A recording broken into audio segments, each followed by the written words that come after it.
alitoa uwanja mzee Koroso pale nyumbani kwake pale. Pana uwanja wa kanisa pale ambaye aliutoa, ni eneo kubwa sana. Wakati nipo kipindi kama kiongozi wa field ya Pwani, basi alituambia jamani, njoni, tukaenda serikali ya mitaa, akafanya kila kitu mzee wa watu. Sisi kazi yetu ilikuwa ni kwenda kusaini tu.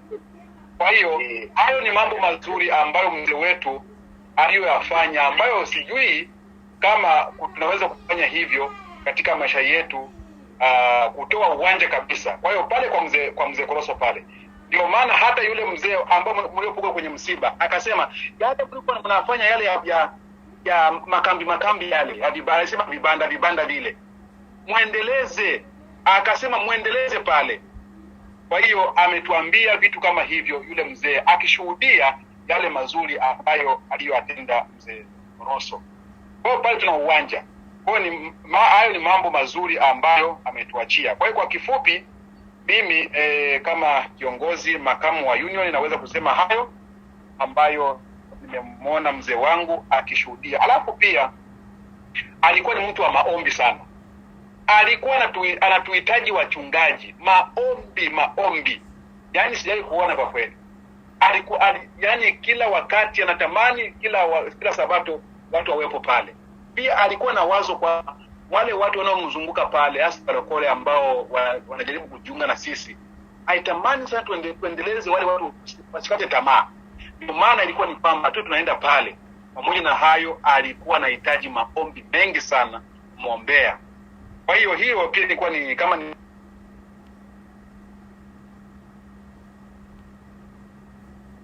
pita machoni pangu ya mzee wetu Samuel Koroso. Basi jamani, kwa ufupi huo, Mungu awabariki sana. Amen. Amen. Amina. Amen.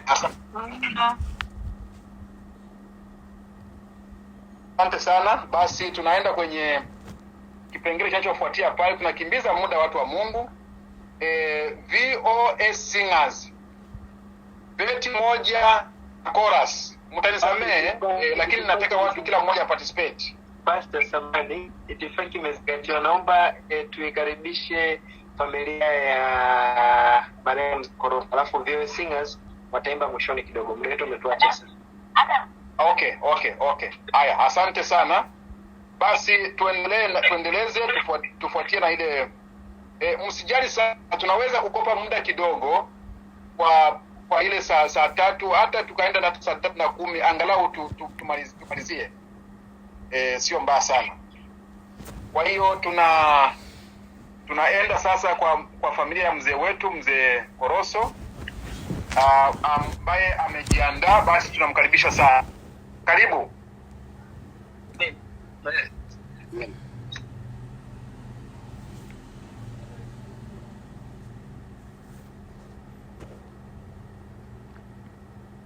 Halo.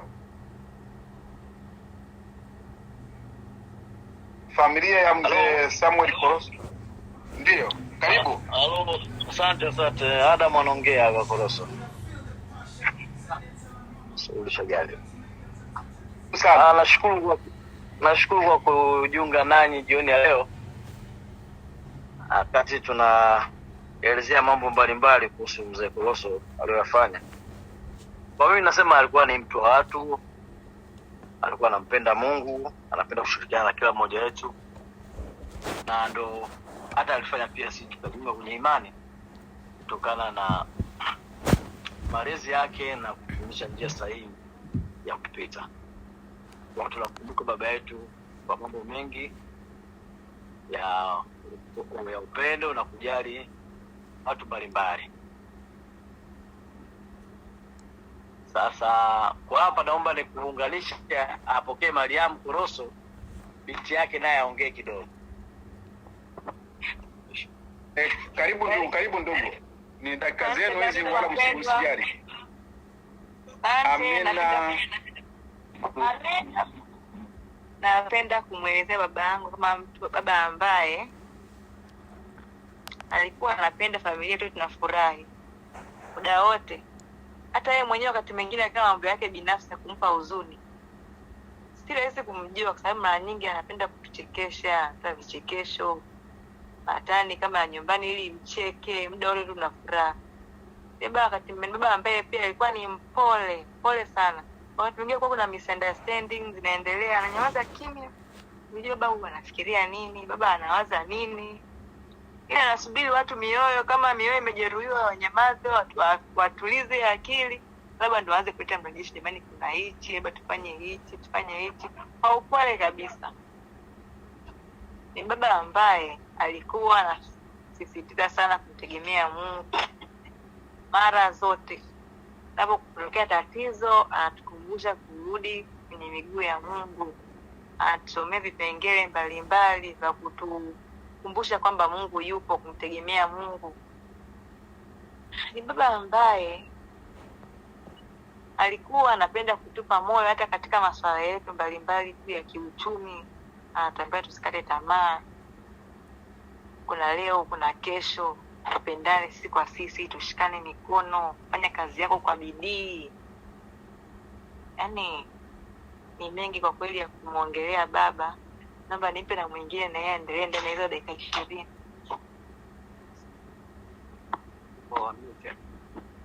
Hello. Karibu ndugu, tunasikiliza sana. Karibu. Barikiwa sana dada Mariam. Asante sana. Mimi naitwa George. Ni sehemu ya watoto wa Mzee Koroso. Na mimi nina machache ya kusema kuhusiana na baba. Kuhusiana na baba yetu huyu ambaye tulimpumzisha kwa siku ya jana. Na kwa watu wachache nafikiri kanisani watakuwa labda hawafahamu kwamba Mzee Koroso hakuwa he was not my biological father, lakini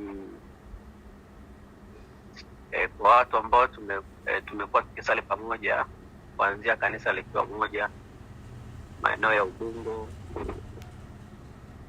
baadaye tukahamia Mbezi shule ya msingi, tukamove kwenda Makabe na mpaka kanisa likakuwa.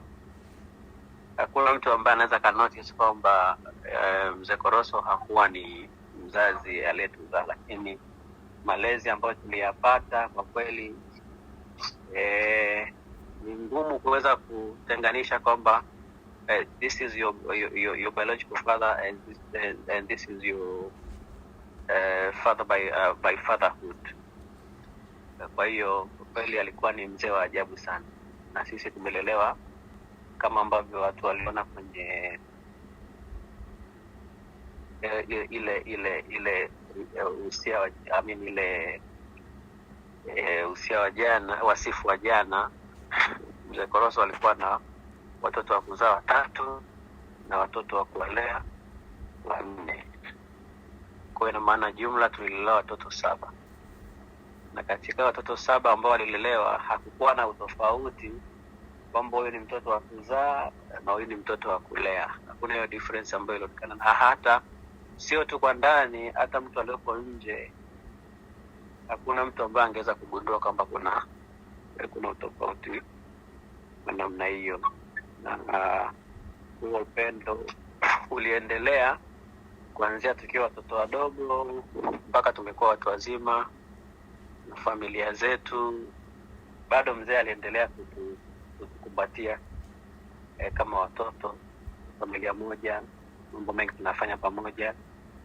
Ni kulingana na huo upendo ambao mzee alituambukiza tangu tukiwa watoto wadogo. Lakini kikubwa zaidi alitulea katika imani ya kumpenda Mungu. Pamoja na changamoto zote ambazo zipo, lakini tunafahamu kwamba mzee alitujenga katika njia ambayo ilikuwa ni sawa. Na siku zote mzee alikuwa akizungumza kwa mafungu ya Biblia. Sasa ukikosea mnaitwa sebuleni, mnakaa mnafunguliwa maneno ya Biblia kama ni adhabu basi tutaadhibiwa baada ya kusoma fungu fulani linaloonyesha kwamba usije kuona kama labda mzee amekuadhibu kwa anakusomea fungu kwanza ndio anakuadhibu, na baada ya hapo unarudi kwenye mstari sasa. Kwa hiyo kwa kweli Mzee Koroso hakutulea vibaya. Kama kuna madhaifu yoyote katika watoto wote 7 wa Mzee Koroso ni madhaifu binafsi ya kwetu, lakini mzee alitulea katika njia ambayo ilikuwa ni njia sawa na kwa hayo sisi tutaendelea kuyakumbuka. Kwa kweli tutaendelea kuyakumbuka malezi hayo na kufuata yale ambayo tunajua tutazungumza naye tena, lakini yale mahusia yake, maneno ya Mungu, mistari ya Biblia ambayo alikuwa akitupatia bado yako katika vichwa vyetu. Asante sana. Kuna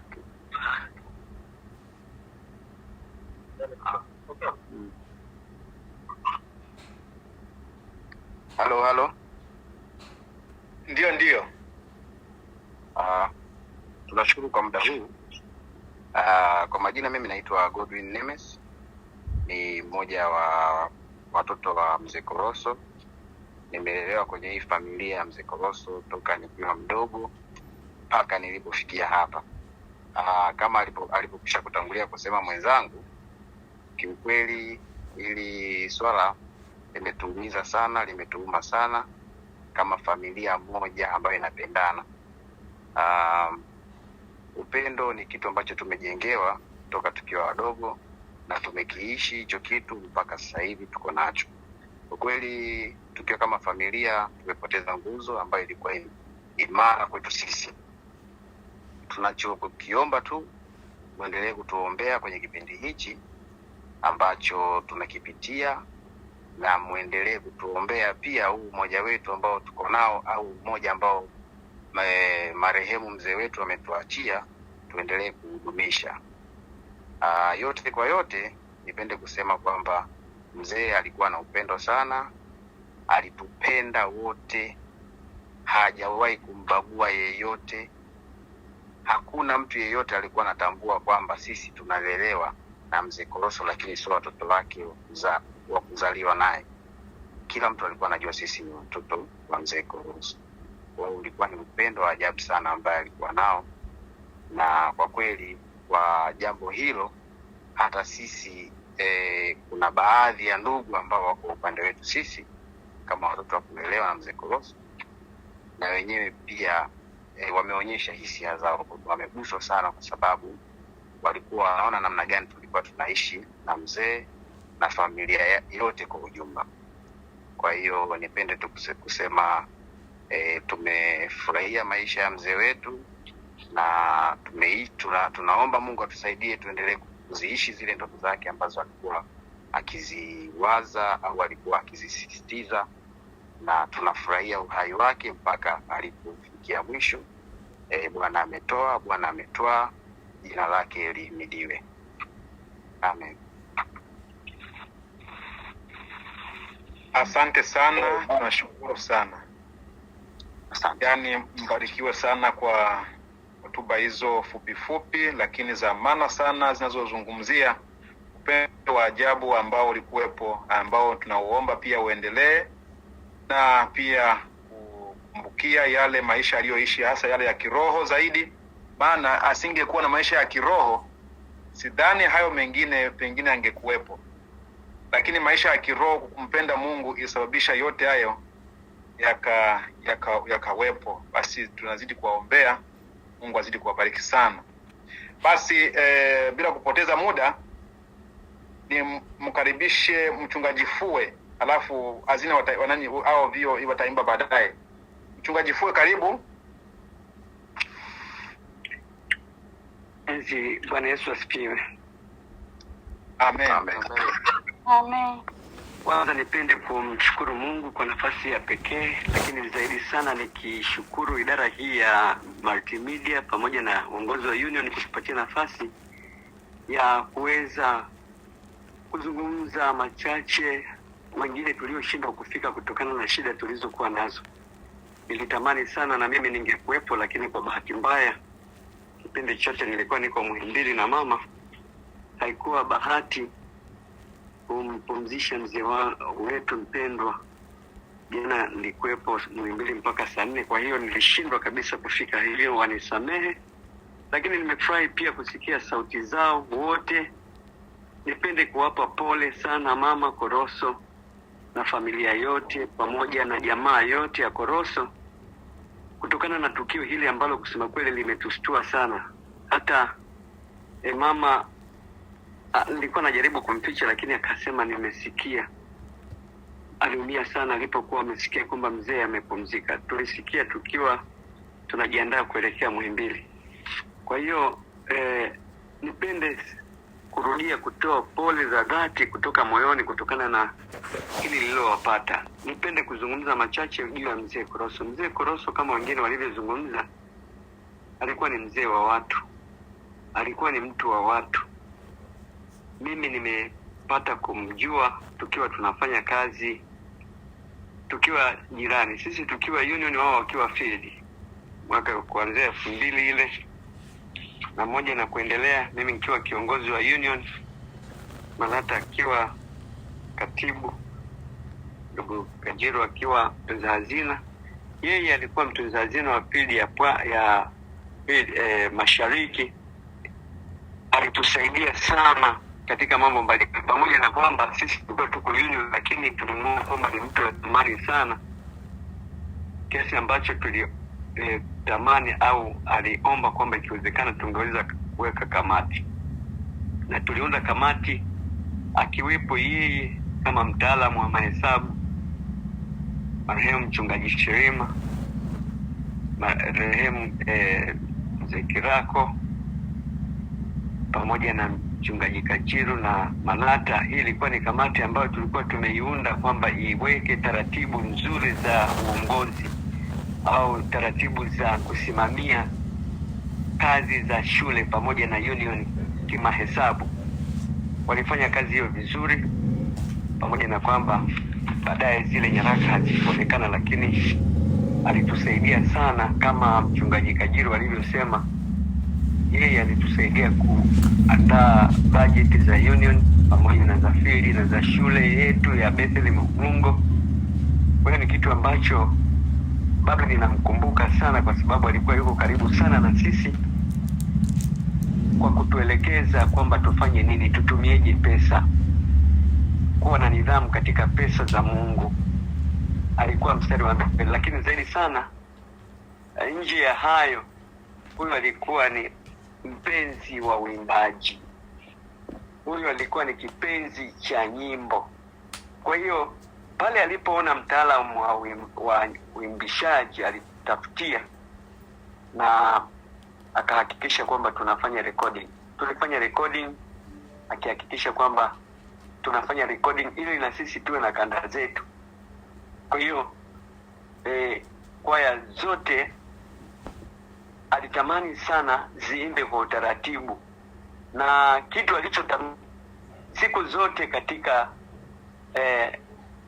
maisha yake ni nyimbo.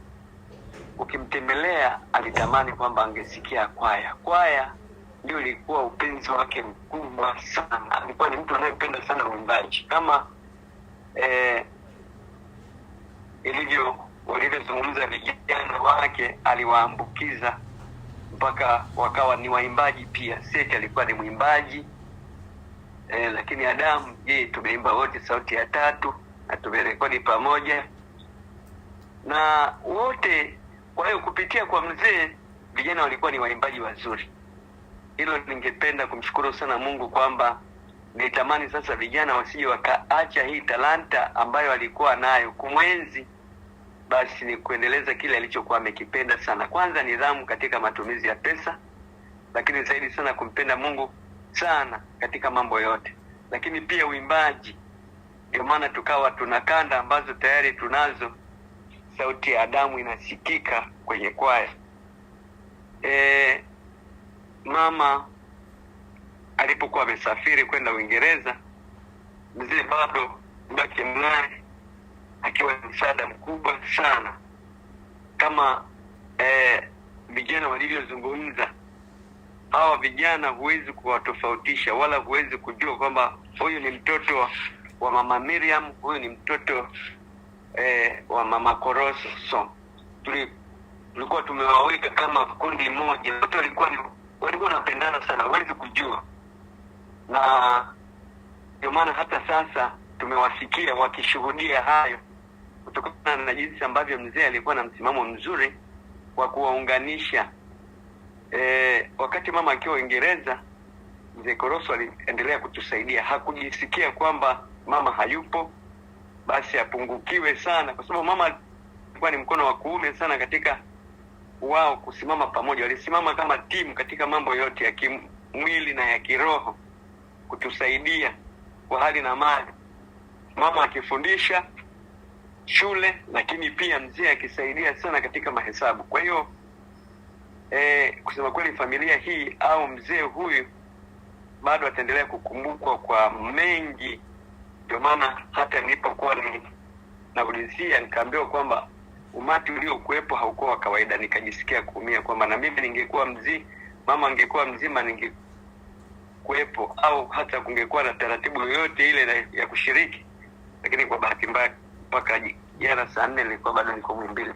Hivyo nipende kumshukuru Mungu kwa kupewa nafasi fupi ya kuzungumza machache yanayomgusa mzee wetu mpendwa ambaye basi amepumzika. Ninaamini kwamba tunachopaswa sasa kukifanya sisi ni kujitahidi ili siku moja tukakutane naye. Naamini kabisa kutokana na wito waliokuwa wanautoa kwa wachungaji, kwa viongozi, kwenda kuzungumza naye, kuomba naye, alikuwa anajiandaa. Ni maandalizi mazuri aliyokuwa ameyafanya.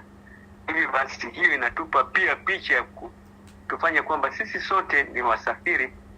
Hatujui nani anayefuatia baada ya mzee Koroso. Tunapaswa kujiandaa wakati unaofaa na usiofaa, ili zamu itakayofika tupumzike vyema kama alivyopumzika yeye pamoja na wenzake wengine waliotangulia ambao walikuwa ni timu moja katika utendaji. Bwana apewe sifa. Amen. Amen. Pastor Fue, tunashukuru sana mchungaji. Ubarikiwe sana kwa shuhuda hiyo na yale ambayo uliyoyaona katika maisha ya mzee wetu Koroso. Basi bila kupoteza muda tena, madam muda wetu kweli unakimbia kweli. Mtaniwira radhi kidogo ili tumalizie vipindi vilivyofuatia pale. Tutaazima kidogo dakika chache kwa muda unaofuatia ili tutafunga si muda mrefu. Naomba mnivumilie ili kila msemaji aliyopangwa hapa aseme. Shida ni kwamba tulianza muda tulichelewa kidogo. Mnisamehe kwa hilo. Asanteni sana. Basi tuende baada ya mchungaji Fue, tuna kiongozi wa Missionary Union, naye atasema dakika chache tu. Karibu mchungaji Mbuba.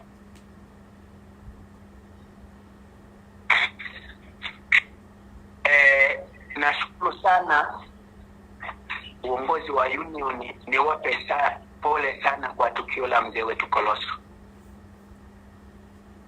Taarifa hizi nimezipokea kwa mapiko makubwa sana, nikiwa eneo moja la Sumbawanga linaitwa eneo la Mumba. Eneo hili niliwahi kufika kipindi fulani cha mwanzo kabisa wakati niko Mbeya. Niliwahi kuja kwenye eneo hili nikamkuta mtu mmoja ambaye alikuwa pia ni mchawi kidogo, lakini akaipokea imani. Baadaye nikawa nimefika tena huku kwa ajili ya watu wengine ambao wakawa kuna kijana yuko huku wakaendeleza kazi, nikaja kuungana naye. Sasa taarifa hizo nimezipokea kwa masikitiko makubwa. Hasa niwape pole pia hata familia ya mzee Koroso kwa tukio hili ambalo limewakuta. Mungu tu awatie nguvu, kwa sababu safari ya kifo haichagui kwamba leo ni nani kesho ni nani. Cha msingi tu ambacho nilitaka nizungumze neno fupi kwa mzee wangu, na alikuwa namfahamu sana. Kuna andiko ambalo katika maandiko yote ninaliamini sana kwamba mtu yoyote anayetunza fedha kuna pointi moja tu inasema awe mwaminifu. Kwa hiyo hili ndio nililokuwa nalijua vizuri sana kwa huyu mzee, kwa uaminifu ambao alikuwa kama mtunza hazina. Na niseme tu kwa kifupi kwamba huyu mzee kazi aliifanya kwa uaminifu. Ndicho hicho nilichokuwa nakifahamu sana juu ya mzee huyu.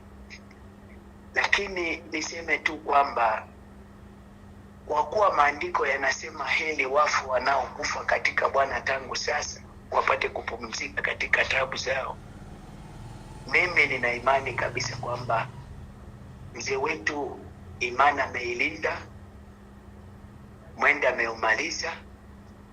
Basi kama Paulo anavyozungumza kwamba kila mtu anawekewa taji, hebu familia, Mungu awatie nguvu, wawe na uvumilivu katika hili, kwa sababu tunajua kabisa kwamba kwenye mwendo wa maisha, kwenye dunia hii, sisi ni wapitaji na ni wasafiri katika dunia hii.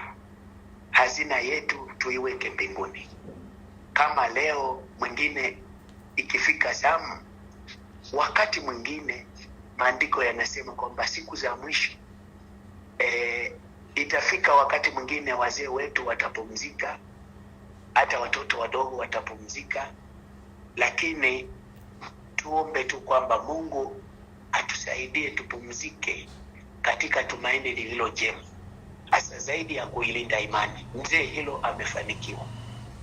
Hata na sisi tuliobaki tujifunze kupata somo kwa huyu mzee. Naamini kabisa kwamba tukishajifunza maisha yake na mwendo wake katika imani, basi limetupa somo sana kwa sisi ambao pia tumeendelea kufuata, tukitambua kabisa kwamba kazi aliyoifanya mzee ilikuwa ni ya mfano wa kweli. Kwa hiyo mimi hayo machache niishie mahali hapo. Niseme tu kwamba pole kwa familia, pole kwa uongozi wa unioni, pole na kwa watu wote ambao wamehusika katika msiba huu, kwa lolote jinsi ambavyo wamejaribu kufariji hiyo familia. Mungu awabariki sana. Amen. Amen. Amina. Asante sana Pastor Mbuba, ubarikiwe sana. Tunazidi kukuombea huko na kazi ya Mungu unaoifanya na wandugu wote ambao wako huko Sumbawanga. Tunawakumbuka sana. Basi bila kupoteza muda tena tunaenda kwenye kiongozi wa uchapaji, naye dakika 5. Karibu Eric Ndimangwa. Bwana Yesu asifiwe sana. Amen. Amina. Nipende kumshukuru Mungu kwa nafasi hii ya pekee. Nipende kutoa pole za dhati kwa wanafamilia wote na pole za dhati kwa ndugu wote wa kiroho ambao wameendelea kushiriki na familia hii na kupata mibaraka mingi, ikiwepo familia yetu kwa kuishi na mzee huyu. Kwa dakika hizi chache niwapitishe kidogo juu ya mambo mazuri mzee ameyashiriki katika kanisa, na nilikuwa nimeandaa kuzungumzia sehemu kuu 3, lakini basi nitaenda ya mwisho kama Kifaa imezingatiwa. Nenda mpaka saa 3:15 kulingana na ratiba. Unaruhusiwa kwenda mpaka saa 3:15. Asante. Asante sana. Kwa hiyo nipende kuanzia hapo kama nilivyosema kwamba mzee huyu nimekuwa nikifahamiana naye kwa muda mrefu, lakini sasa nianzie ule mwaka wa 1997 ambao aliweza kuamini katika imani ya kutokea katika kanisa la SDA, na ndipo alipobatizwa mwaka huo 1997. Mara mzee huyu baada ya kubatizwa amekuwa ni mzazi na mshiriki mwema katika kanisa mpaka mwisho wa maisha yake. Amesimama imara na amekuwa ni mtu mwenye upendo bila kujali ni mtu wa aina gani katika maisha yake. Na mzee huyu amekuwa akilitumikia kanisa tangu alivyobatizwa katika nafasi mbalimbali. Katika field hii ya Dar es Salaam ameendelea kutumika kama mtunza hazina na mshauri, akiwa anafanya kazi hii vizuri sana. Lakini kwa kuwa alikuwa ni mzee anayependa nyimbo, alifadhili kundi linaloitwa Sauti ya Mchungaji. Sauti ya Mchungaji ilikuwa ikiundwa na mtoto wake wa kwanza ndugu Seti Chacha Koroso, na pamoja ndugu Adamu Samuel Chacha Koroso, wakiwemo wakina ndugu Steven Hinjo, ndugu Enoki Ndimangwa, Andrew na wengine waliokuwa katika Sauti ya Mchungaji. Nami niliimba kidogo, lakini tunakumbuka Sauti ya Mchungaji ilirekodi chini ya mzee huyu. Kwa hiyo tunamkumbuka sana sana kwa upendo wake na kwa kupenda nyimbo, hata kutoa nafasi ya kuwa na kundi hili la Sauti ya Mchungaji. Kwa hiyo nyimbo hizo zilirekodiwa. Lakini mwaka 2003 Januari, nilipokuwa na ripoti shuleni, mzee huyu aliendelea kutoa mibaraka yake mingi pamoja na mama mpendwa. Walinisaidia hata na mitranka na vitu mbalimbali vya kuripoti shuleni. Mwaka huu ulikuwa ni mwaka wa muundo wa Union, mwaka 2003 Januari kule Arusha, ambapo alikuja mzee Sigmund Sneki kusimamia pamoja na mzee Shirima marehemu Parumenas Nicodemus. Na muundo huu ulikuwa pamoja na kuwaweka wachungaji wawili wakfu, yani mchungaji Walter Muze Kajiru pamoja na Hildon Sukemo Mbogela. Lakini ndipo mzee alipokuwa mtunza hazina wa Union kwa mwaka 2003 mpaka 2004 chini ya kiongozi wa Union alikuwa mchungaji Walter Muze Kajiru, ndio matokeo ya muundo huo, na vice alikuwa Andrew Moses Mwanjabeki, secretary Atanasio Muhando marehemu, na mhazini alikuwa Samuel Chacha Koroso. Kwa alianza kutumikia kwenye level ya ngazi ya Union mwaka 2003 Januari na kuendelea mpaka mwaka 2004 kama mtunza hazina wa Union. Baada ya hapo Desemba 2004 muundo uliendelea tena kule Mbeya na wasimamizi walikuwa hao. Pia mtunza hazina wa Union akawa tena Samuel Chacha Koroso, na aliendelea kufanya vizuri kwa mwaka huo wa 2004 mpaka 2006. Na Desemba 2006 muundo uliendelea tena, ambao ulikuwa unashika 2006 mpaka 2008, ulifanyika Ubungo na msimamizi alikuwa marehemu mzee Parumenas Nicodemus Shirima. Pia hapo kiongozi wa Union alikuwa Andrew Moses Mwanjabeki, lakini vice Walter Muze Kajiru na secretary Matthew Domitro Malata, lakini muhazini tena alikuwa ni Samuel Chacha Koroso kwa miaka 6 mfululizo, na huo mwaka alikuwa pamoja na John Swai. Niseme tu mzee ametumikia kanisa katika level ya Union miaka 6 mfululizo, akiwa ni mtunza hazina, akifanya kazi vizuri na mshauri mzuri ndani ya kanisa, na tumeyaona matunda yake mazuri.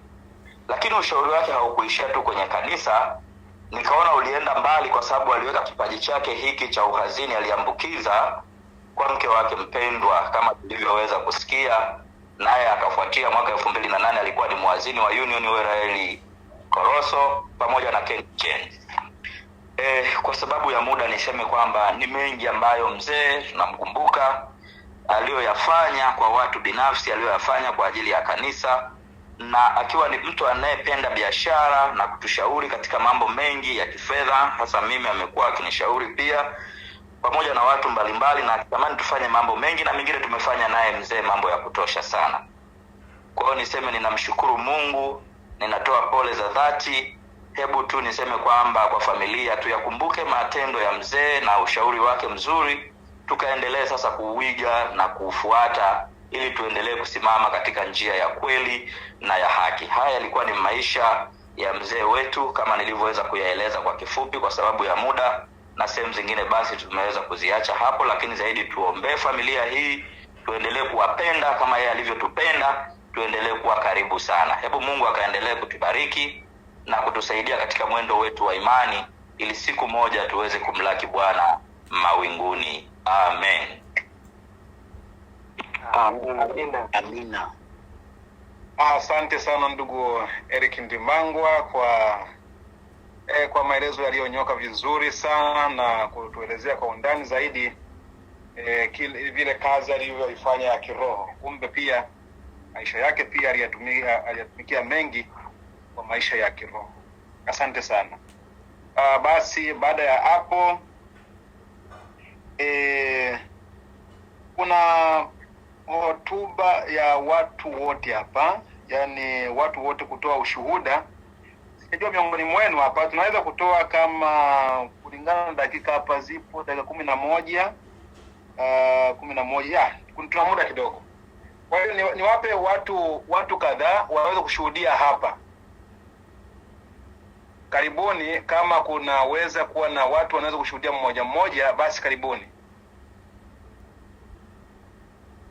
Ndio. Aha. Naona Dr. Steven Injo hapo. Ndio. Asante. Ndio kabisa, kama wapendwa wengine walioweza kuelezea sifa za mzee wetu Samuel Koroso, binafsi mimi namfahamu sana kwa sehemu kubwa, na hasa wakati tuko kwenye kundi letu lile la Sauti ya Mchungaji. Katika familia ambazo nilikuwa nikishangaa, familia hii ya mzee Koroso ilikuwa ni familia ya ajabu. Mzee pamoja na mama ni watu wakarimu sana, tena wenye upendo, na mzee ni mpole, lakini ni mtu ambaye alikuwa akijali sana. Kipindi Sauti ya Mchungaji tumepata nguvu, mzee alihusika sana kwa nguvu zetu sisi Sauti ya Mchungaji, kwa sababu tulikuwa tukiimba pale na mtoto wake Adamu akipiga kinanda pale. Alikuwa anaona tukiimba bila kinanda, mzee alikuwa anaingia gharama ananunua kinanda ili Sauti ya Mchungaji tupate kuimba. Na mahali pakubwa tulipokuwa tunafanya mazoezi nyumbani kwake pale Stop Over, tulikuwa tunafika pale kama tuko nyumbani kwa watoto na watoto wote. Yaani ukifika pale, hata sisi ambao tunafika pale huwezi jua kwamba ni watu ambao wametoka tu huko. Kama chakula kitapikwa, tutakula, tutafurahi pamoja. Mzee anajisikia amani, anajisikia furaha anapoona tumefika pale, tunaimba. Mzee alikuwa akifurahi sana pamoja na mama. Wote walikuwa wako karibu sana nasi. Tunafanya mazoezi mpaka saa 4 za usiku, tunalala pale kwa mzee bila ubaguzi wa aina yoyote. Yaani sijui, hata sina lugha ya kuongea juu ya hilo. Lakini kitu tu ambacho naweza nikasema kama Sauti ya Mchungaji, tunakumbuka fadhila zake kubwa katika kundi letu. Kwa mmoja mmoja amekuwa ni mzee ambaye anajali sana.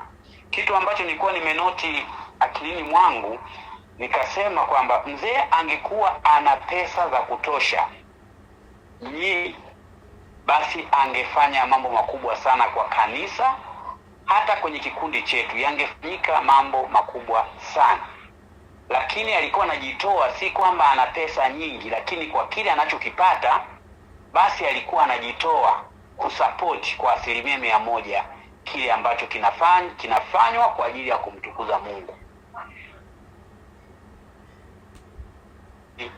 Nitamkumbuka sana, hatutasahau wema wake ambao aliutenda katika kundi letu na katika maisha yetu kwa ujumla. Alikuwa ni mwenye furaha, anaongea nasi vizuri. Sijawahi kumuona amekasirika tangu nianze kuwa naye karibu. Tangu tunakwenda pale sijawahi kumuona siku moja amekasirika, wala mama wala yeye. Tulikaa vizuri sana. Ama hakika tunashuhudia kwamba huyu alikuwa ni mtu wa Mungu kamili. Na ninaamini siku moja katika mbingu mpya na nchi mpya, kwa uwezo wa Mwenyezi Mungu atakuwa pale. Kwa hiyo machache ambayo niko nayo kwa sababu ya muda, nami nina haya ninasema Bwana Yesu asifiwe sana. Tuendelee kuombea familia hii, ule upendo ambao aliuacha basi uendelee kusonga mbele. Amina. Asante sana Dr. Steven Injo, ubarikiwe sana. Tunashukuru sana kwa maelezo hayo mazuri pia ambayo mzee wetu ametuachia katika maisha yetu. bado tuna dakika chache hapa, bado tuna dakika kama 4 hivi zilizobaki. Karibuni kama kuna mtu mwingine. Hello. Aha, karibu ndugu Twamu. Asante sana. Nawasalimu katika jina la Bwana. Amina. Lakini pia natoa pole kwa Mama Koroso pamoja na familia kwa kumpoteza mzee wetu mpendwa. Wawe na imani katika muda huu ambao ni mgumu. Mimi napenda kushuhudia kwa mzee wangu Koroso.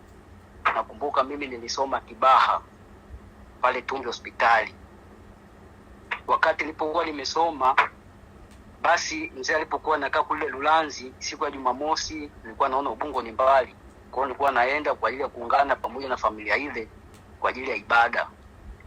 Kwa kweli mzee alikuwa, tunaposema tabasamu kanuni ya Mkristo, kwa kweli mzee alikuwa anaonyesha hiyo tabia. Alikuwa na tabasamu sana, hapo hata mimi nilijifunza. Na pia upendo ambao alikuwa ananionyesha mama pamoja na mzee pamoja na dada yangu Liam na wajukuu. Kwa kweli tulikuwa tunafanya ibada vizuri, huduma hata mwili nilikuwa ninapata. Kwa hiyo namkumbuka sana mzee wangu. Kwa hiyo ni hiyo tu ndio naweza kushuhudia. Kwa yote Bwana alitoa na Bwana ametoa, jina lake lihimidiwe. Amina. Asante sana ndugu Twamu. Barikiwa sana kwa hayo ambayo umetupatia na wewe. Basi kama kuna, ngoja tuone hapa, dakika 2 zilizobaki. Tunaweza kumaliza dakika 2 zilizobaki. Kama kuna mtu ambaye anaweza kuzungumza dakika 2, karibu.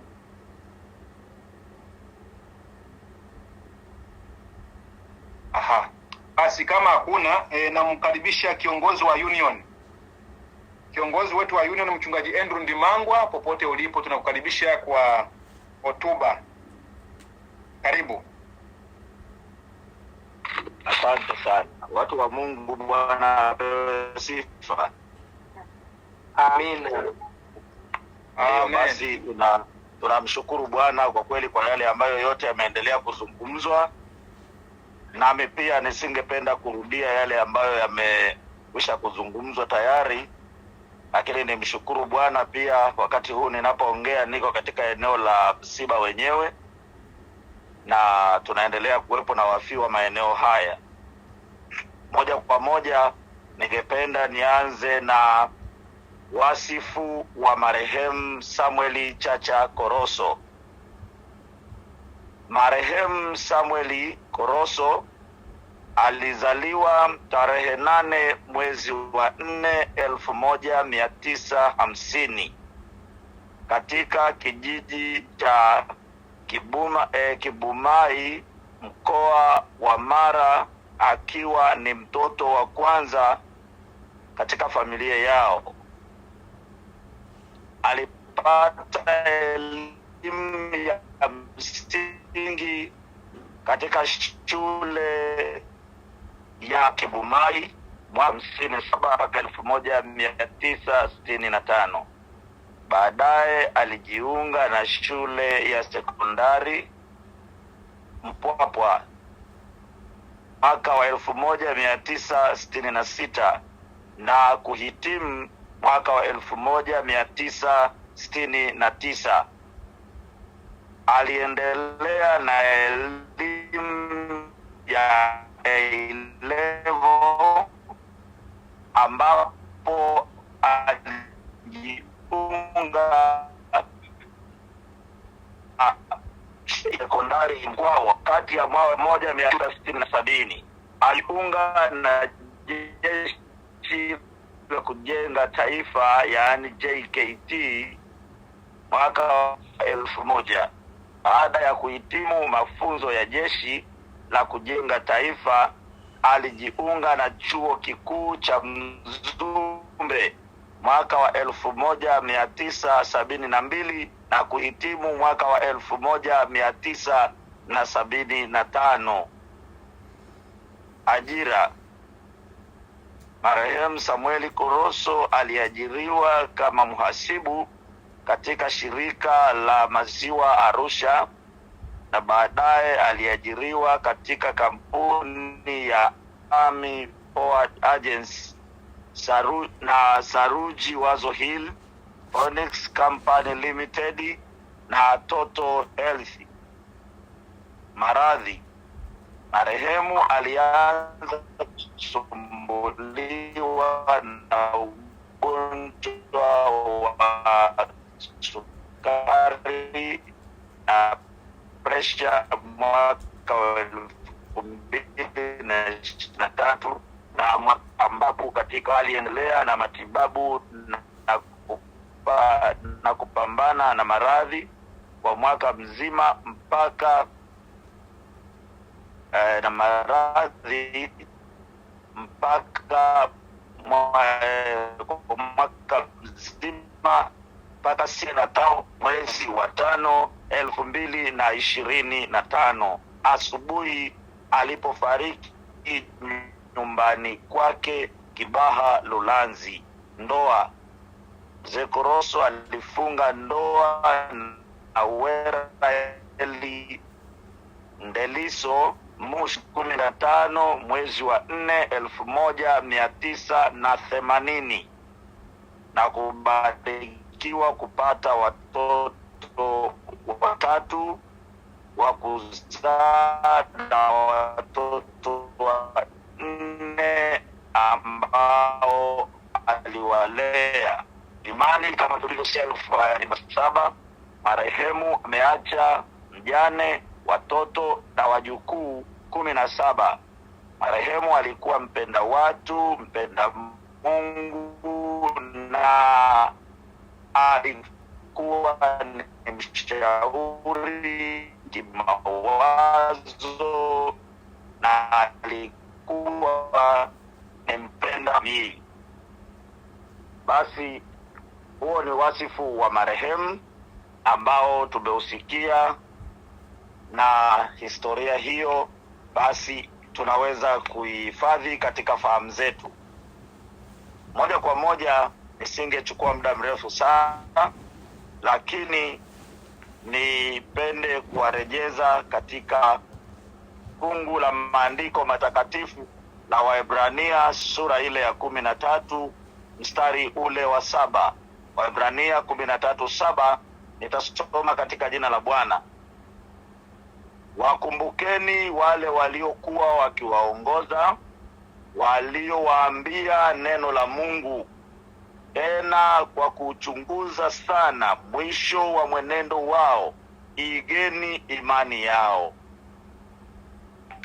Maneno ambayo ningependa kukazia ni yale Mungu ametuelekeza. Kwanza tuwakumbuke wale waliotuongoza, akiwepo mzee wetu alituongoza kama ilivyoelezwa, na sasa maandiko yanasema tuangalie ule mwisho wa imani yao na tuweze kuiiga imani.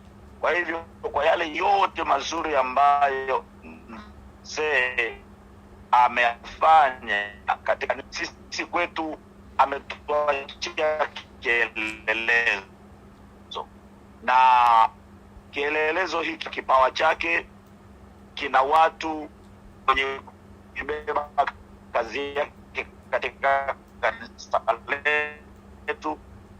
Tunao wakaguzi wa matabu za hazina katika ngazi zetu mbali. Imekuwa kwa mzee na uaminifu la uwajibikaji na ushauri. Niombe wote walioibeba kazi hii basi waweze kuifanya vile ilivyofanywa vema na kuzidi pale.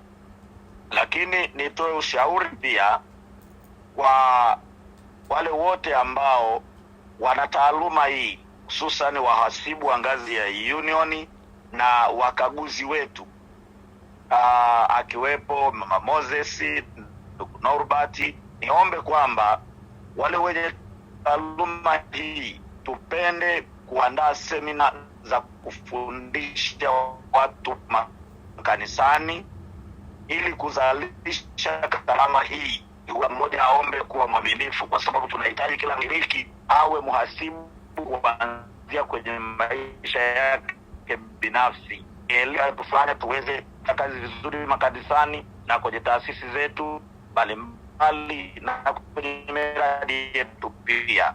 Kwa hiyo hii wasiache wakamaliza bila kutoa elimu kwa kanisa katika maeneo mbalimbali ya Union ya Tanzania. Nipende pia kuendelea kukumbusha kazi kubwa ambayo ni ya kulea watoto katika familia yetu. Baba na mama, tunaona kwamba hii ni sifa ambayo kwa wengi haiwezekani, lakini ni waombe kupitia mfano huu na masomo ambayo tumejifunza kwenye lesoni na familia, tupende kuwakaribisha wageni, tupende kusaidia. Muone mtoto wa mwenzako ni kama yule wa kwao, na tupende kuangalia hata watoto ambao wengine ni waumini wamefiwa, tunapaswa kuwatunza ili waweze kumuona Yesu Kristo siku moja. Wito wangu kwa sauti ya mchungaji, nimesikia hapo juu ya sauti ya mchungaji. Mimi ni waombe wale wote waliokuwa sauti ya mchungaji kwa kumwenzi mzee, maana yake si kwa majina tu, lakini kila mmoja basi ajitahidi. Hata wale ambao hatujakaa sawa, basi turudi kwenye ule mstari wa ile imani ambayo mzee alituachia, ili turudi kumwenzi kwa vitendo na tukahubiri katika makanisa na effort mbalimbali, ili hapo ndipo tunapoweza kuwa na ile matumaini ya kwamba siku moja basi Bwana akipenda tuweze kuonana na mzee wetu. Yawezekana tukaimbe mbele za Mungu zaidi kwa zile nyimbo Mungu atakazotufundisha. Wakati huu ni waombe Union yote ya Tanzania. Kunao wazee wetu wameibeba imani kwa muda mrefu, lakini yawezekana tukawakumbuka wakiwa wamefariki.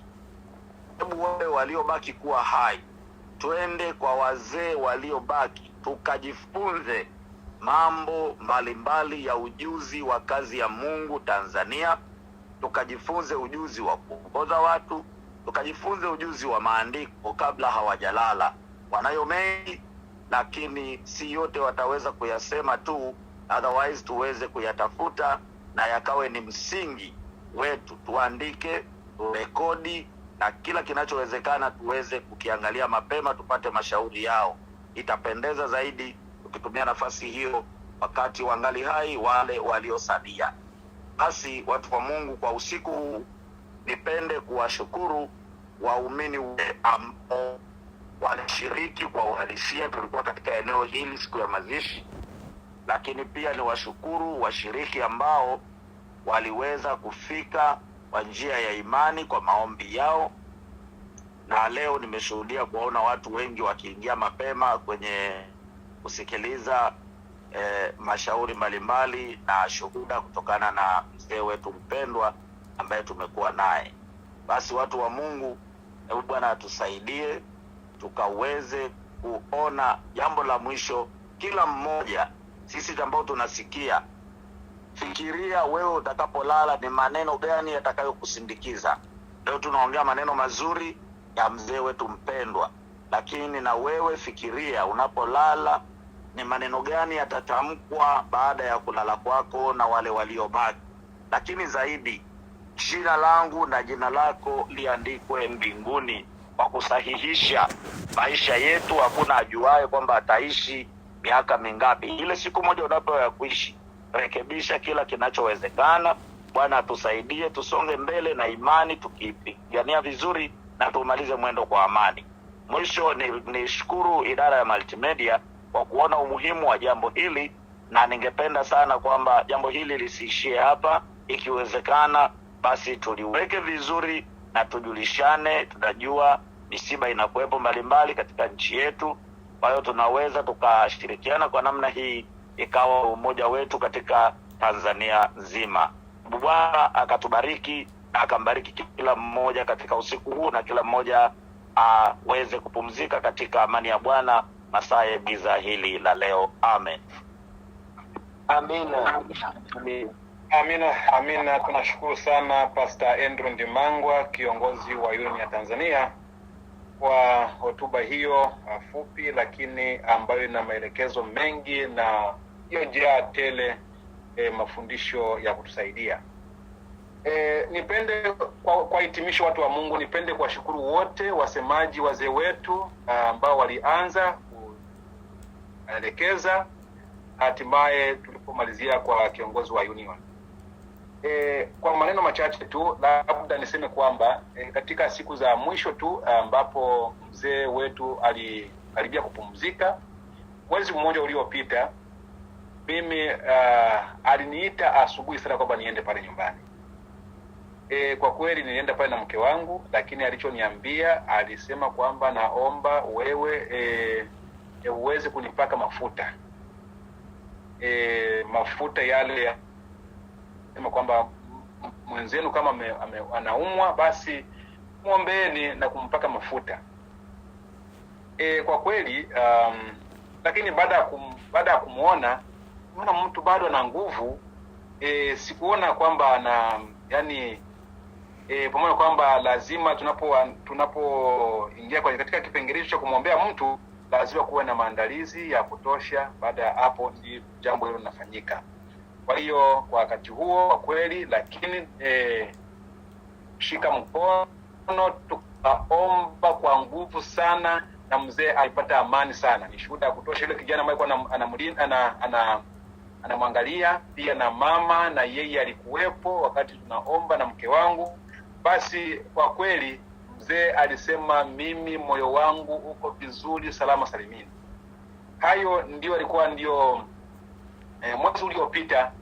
Kwa kweli alitamani sana. Kumbe nimegundua kitu kimoja, alijua kwamba maisha yangu yamefikia mwisho.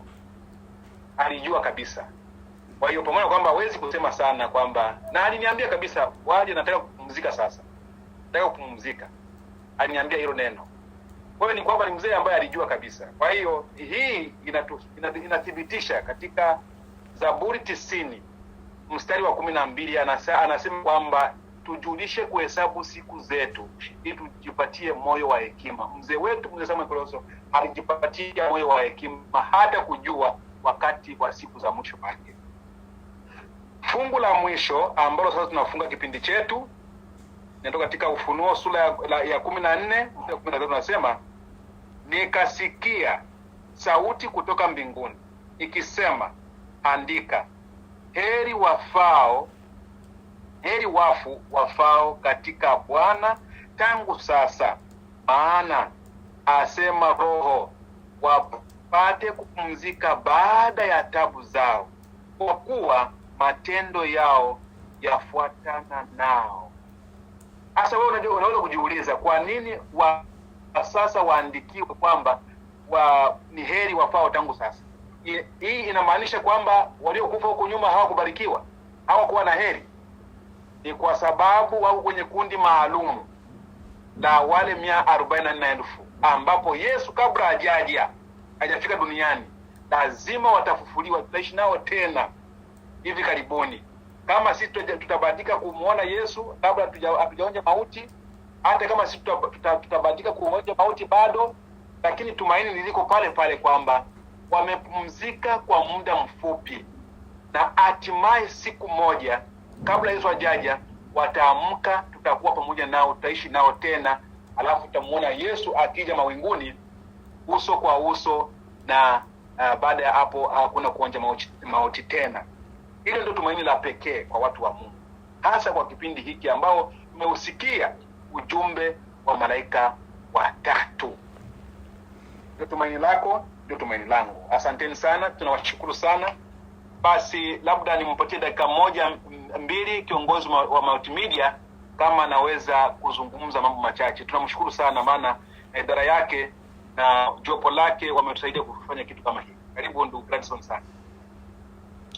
Asante sana mchungaji kwa kunipatia nafasi hii. Napenda kuwashukuru watu wote wana na binti za Mungu na wengine ambao waliungana na katika muda huu ili kusikiliza yale ambayo yalikuwa yanamhusu marehemu Mzee Samuel Koloso. Hebu haya yote yaliyozungumzwa yawe sehemu ya kuweza kutuamsha na kuweza kufanya maandalizi, kwa sababu tumesalia muda mchache sana Yesu aweze kuja. Kwa hiyo Yesu hatakuwa na au wale wanaomjia Yesu watakuwa wanafurahi, watakuwa wamefanya maandalizi, lakini wale ambao hawakujiandaa wataona kama ni kujiliwa kwa gari. Kwa hiyo Bwana na akatusaidia, lakini kama ambavyo tumeenda pamoja katika program hizi mara zote tunajitahidi kwenda na itifaki kwa sababu ya kuzingatia ratiba, lakini pia muda ambao unakuwa umepangwa. Kwa hiyo hata kwa dakika chache zilizozidi kidogo tungewaomba radhi, lakini ilikuwa tuishie saa 3:30. Tunaruhusu kupokea mapendekezo na mawazo pamoja na mashauri, na email zetu zinapatikana katika ratiba ambayo tumeweza kuishia katika Union, na watu wengine ambao wameipata ni info@imstanzania.org. Unaweza ukawasiliana nasi kupitia barua pepe hiyo, au ikiwa una lolote kuhusiana na idara ya multimedia, wasiliana nasi kupitia multimedia@imstanzania.org. Mimi nisiwe na la ziada na niweze kurudisha nafasi hii kwa makamu kiongozi wa Union. Asante na wapenda. Asante sana ndugu Gladson Sanga, kiongozi wa multimedia. Tunashukuru sana, ubarikiwe mno. Basi tunafunga sasa. Tunakaribisha VOS Singers watufungie kwa wimbo. Baada ya hapo tunaomba tunaomba. Karibu VOS Singers. Mabeti mawili ya nyimbo.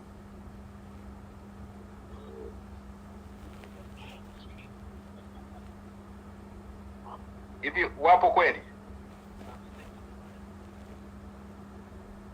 VOS Singers.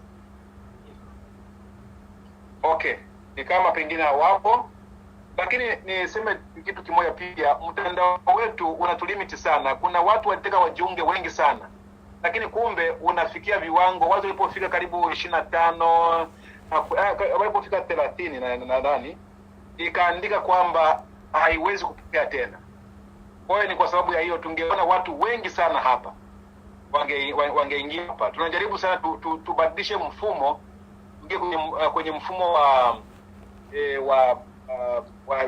tunaitwa ndio inaitwaje ile, kuna Zoom, Google Meet, alafu na Google Meet. Tunajaribu sana, idara ya multimedia wanajiandaa kuelimisha watu ili kuweza kujiunga. Kwa hiyo ina accommodate watu wengi sana. Naweza kufika hata 100, unaweza kufika. Basi kama hakuna wimbo, sasa tunafikia tamati. Tunamuomba Pastor Fue atuletee ombi wa kufunga kipindi chetu, pengine hata kutoa mibaraka. Karibu. Asante. Tuombe. Haleluya, haleluya. Mtakatifu, mtakatifu Baba yetu, Mungu wetu mwema, wewe ukitii na kumiliki mahali pa juu sana mbinguni, wewe ambaye Baba wote mbinguni na duniani unaitwa, tuko mbele zako masaa haya tukikushukuru kwa wema wako, fadhili, upendo na huruma ambazo umetufunia wanao. Umekuwa pamoja nasi tangu tulipoanza kipindi hiki maalum cha historia pamoja na shuhuda mbalimbali za mpendwa wetu Marehemu Mzee Koroso. Tunashukuru mno kwa kusikia ushuhuda mzuri ambao umetoka kwa watumishi mbalimbali wakieleza historia yake na maisha yake na jinsi alivyoyamaliza salama. Tunashukuru mno kwa ajili ya jambo hili. Hapo si na kuomba sasa ni kwa ajili ya mama aliyeachwa.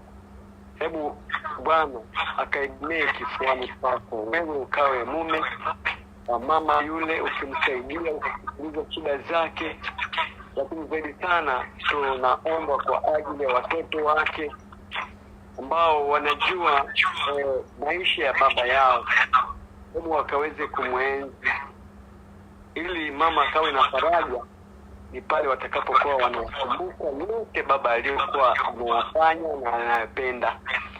Mama atabaki na furaha sana watoto hao watakapokuwa karibu na yeye, kama wengine walivyotoa wito kwamba wamrejee Bwana, wakamrejee ili wakamuongezee mama huyu siku. Tunaomba pia hata kwa ajili ya washiriki wapate nafasi ya kumfariji mama huyu ili azidi kuimarika, lakini sana akaendelee kwa pia ulipatia kanisa mibaraka mingi. Mama huyu anayo hiyo mibaraka mama huyu bado anazo hazina nyingi kama ilivyokuwa mzee. Basi tunashukuru kwamba utaendelea kubariki na kuibariki familia hii wanapoendelea kuwepo hali pa msiba. Endelea kuwa katikati yao, uwe faraja kwao, wagonjwa na wenye shida za kumbuka. Tunaomba tukitumaini kwamba utaendelea kubariki uongozi wa UNIT pamoja na idara hii ya Mahmudi ikazidi kupanuka. Kwa njia hii wengi wakazidi kufaidika na kushiriki matukio mbalimbali ambayo hasa wengi wameshindwa kufika mahali hapo, lakini wamefika kwa njia ya idara hii. Tunaomba na kushukuru tukiamini katika jina la Bwana wetu. Amen. Amen. Amen. Asante Pastor, karibu kwa mibaraka. Ndio, basi niwaalike tuweze kupokea mibaraka ya Bwana hapo tulipo. Naamini kabisa kwamba inaisha vichwa vyetu hapo tulipo ili tuweze kupokea mibaraka kwa ajili ya huduma hii nzuri iliyofanyika. Kitu Bwana kama kumwambia nena na Haruni na wanaye mbili, hivi ndivyo mtakavyobarikia wana wa Israeli. Mtawaambia Bwana akubarikie na kuulinda, Bwana akuangazie nuru za uso wake na kukufadhili, Bwana akuinulie uso wake na kukupa amani. Amina. Amen. Amina. Asante sana. Basi jamani, salamu nyingi kutoka katika tuko hapa Mbeya, tuna Morogoro, tuna wapi hapo kanisa hata Sumbawanga tulikuwa nao hapa, wengi wameshatoka hapa, lakini karibu Tanzania nzima watu walikuwa wameshajiunga hapa. Tunashukuru sana na kwa baraka huu ambao tumeuona. Basi jamani, mimi sina la ziada, nasema tunafunga kipindi mpaka siku nyingine tena. Mungu awabariki sana na Mungu awalaze salama. Amina. Amen. Mama Diki, mama mchungaji Fue anawapa pole sana wafiwa. Ameumia sana lakini ametuma salamu. Amina. Tunazipokea sana. Tunashukuru sana. Amen. Asanteni. Basi tuwatakia usiku mwema.